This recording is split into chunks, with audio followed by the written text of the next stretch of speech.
सत्ता श्री ओम सतनाम तत्साय।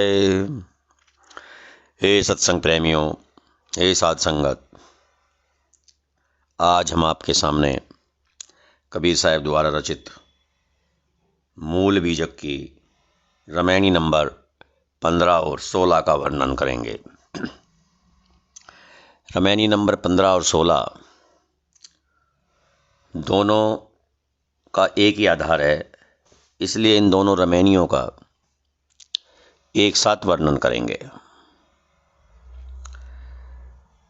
वो नई बदरिया परिगो संझा, अगवा भूला बनखंड मंझा, पिए अंते धन अंते रही, चौपरी कामरी माथे गही, फुलवा भार न ले सके कह सकियन सो रोय, जो भीजे कामरी तो भारी होए, चलत चलत यति चरण पिराना, हारि परेता अतिरे श्याना, गण गंधर्व मुनियंत न पाया, हरि अलोप जग धंधे लाया, गहनी बंधन बान न सूझा, था कि परेता किचौ न बूझा, भूली परे जिय अधिक डराई, रजनी अंध कूप हो आई, माया मोह वाह भरपूरी, दादुर दामनी पवन अपूरी, बरसाई तपय खंडित धारा, रैन भयावन कछु न धारा,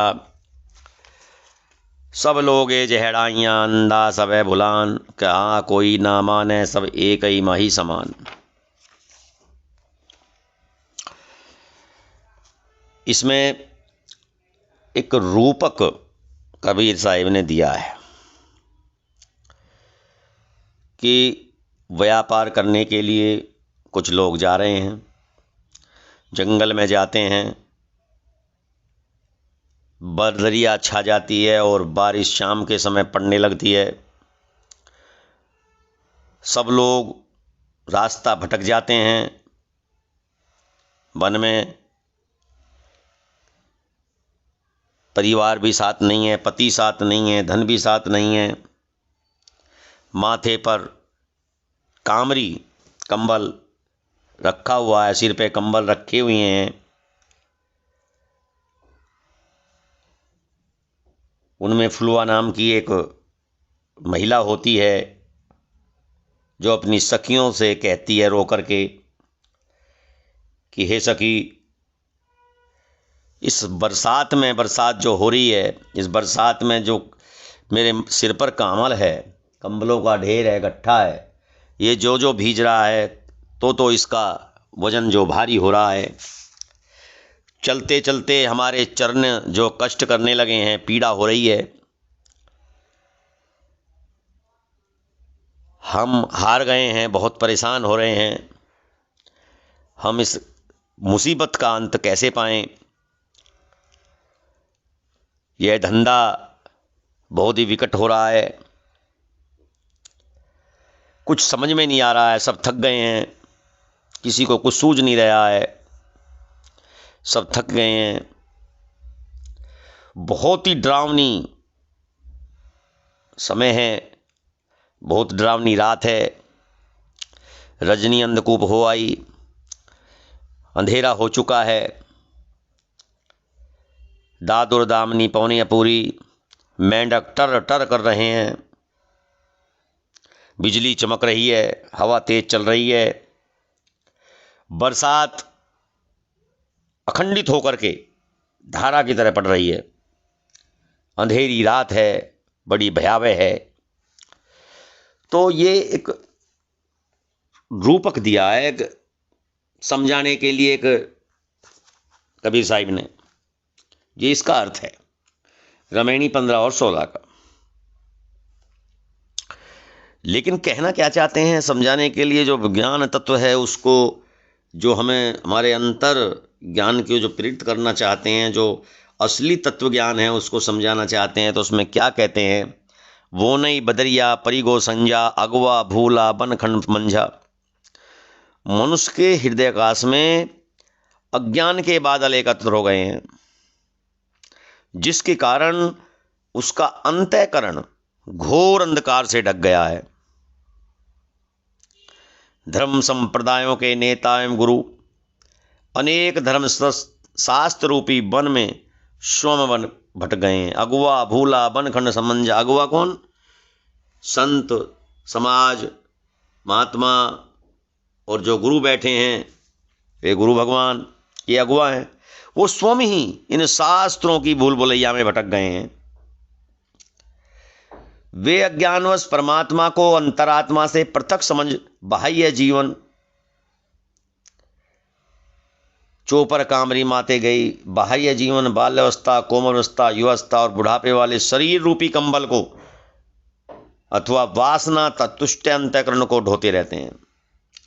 पिए अंते धनंते रही, चौपर कामरी माते गई। कहते हैं कि मुझ आत्मा का परमात्मा अर्थात पिया कोई दूसरा है। अपने आप को पत्नी रूप में प्रस्तुत करते हैं, प्रीतमा के रूप में प्रस्तुत करते हैं और प्रियतम से मिलने के लिए इच्छा करते हैं। इस तरह के शास्त्र और गुरु भगवान बताते हैं। चौपरी कामरी माथे गई, बाल्यावस्था, कोमलावस्था और युवावस्था और बुढ़ापे वाला शरीर रूपी कंबल सिर पर ओढ़े हुए हैं। फुलवा भार न ले सके, कह सकी अंसो रोए, जो जो भीजे कामरी तो भारी होए। व्यक्ति जब बुढ़ापा आता है इतना शिथिल और कमजोर हो जाता है कि फुलवा भार, फूल का भार भी, फूल जितना भार भी सहन नहीं कर सकता। पूरे यहाँ पर दर्द है, वहाँ पर दर्द है, करहाना है, सिर में दर्द है, कभी कुछ हो रहा है, कभी कुछ हो रहा है, उठा नहीं जाता, बैठा नहीं जाता, शरीर इतना अस्वस्थ हो जाता है, रोगी हो जाता है, फूल तक का भार नहीं उठाया जाता और रो रो कर मित्रों से कहता है कि जैसे जैसे कंबल के भीगने पर रजनी होता जाता है, उसी तरह बाल्यावस्था से लेकर बुढ़ापे तक शरीर उत्तरोत्तर काया का भार उठाना भारी हो जाता है। बाल्यावस्था में जो आनंद और सुख था, कौमारी अवस्था में उस आनंद और सुख में कमी आ जाती है। युवावस्था में उस आनंद और सुख में और ज़्यादा कमी आ जाती है और वृद्धावस्था में ये आनंद और सुख समाप्त हो जाता है। शरीर में कुछ नहीं बचता, रोगी शरीर हो जाता है और हमेशा दुखी रहने लगता है। शरीर यहाँ तक दुर्बल हो जाता है कि कहते हैं कि फुलवा भार, एक फूल का भार भी उठाने में सक्षम नहीं रह पाता है। चलत चलेती चरण पिराना, हार परे ता अतिरे स्याना। साहिब कहते हैं कि परमात्मा को अंतरात्मा से अलग मानकर उसकी खोज में भटकते भटकते हमारा शरीर जीर्ण हो जाता है। कहते हैं कि परमात्मा अलग है। इस परमात्मा को खोजते खोजते हम बाल्यावस्था से बुढ़ापे की अवस्था में आ जाते हैं, वृद्धावस्था में आ जाते हैं और हमारा शरीर जीर्ण शीर्ण हो जाता है। परंतु हमें परमात्मा के दर्शन नहीं होते, परमात्मा नहीं मिलते। हारी परेता अतिरेश्याना। बड़े बड़े विद्वान भी उसकी खोज में भटकते हुए हताशा में बैठ जाते हैं। गण गंधर्व मुनि अंत ने पाया, हरि अलोप जग धंधे लाया। मुनि और गंधर्व भी इसका रहस्य समझने में असमर्थ रहे और परमात्मा को अपने से दूर और गायब समझकर उसी की खोज में पड़े रहते हैं। हरि अलोप, जैसे का ही छुपा हुआ है कहीं, हरि को छुपा हुआ बता करके जग ने ये धंधा बना लिया है। संत महात्मा और गुरुओं ने इसे धंधा बना लिया है। ऐसे मनुष्यों को कल्याण पथ भी नहीं सूझता। नाना मत मतांतर के चक्कर में पड़कर और पुरोहितों की घोषणा से डरकर सोचने लगे कि यदि शास्त्र आदि पर शंका करने से नास्तिक कहलाएंगे। गहनी बंधन बान न सूझा, था कि परे ता किचौ न बूझा। भूली परे जे अधिक डराई, रजनी अंधकूप हो आई। आजकल के गुरु भगवान संत महात्मा ये डरा देते हैं, अगर तुमने ये किया तो ये हो जाएगा, वो किया तो वो हो जाएगा। संत महात्मा कहते हैं, गुरु कहते हैं कि अगर मेरे से अलग तुम दूसरे के पास जाओगे तो तुम्हारा अनर्थ हो जाएगा, पाप के हो जाओगे, पाप के दोषी होगे। तुम गुरु घाती हो जाओगे।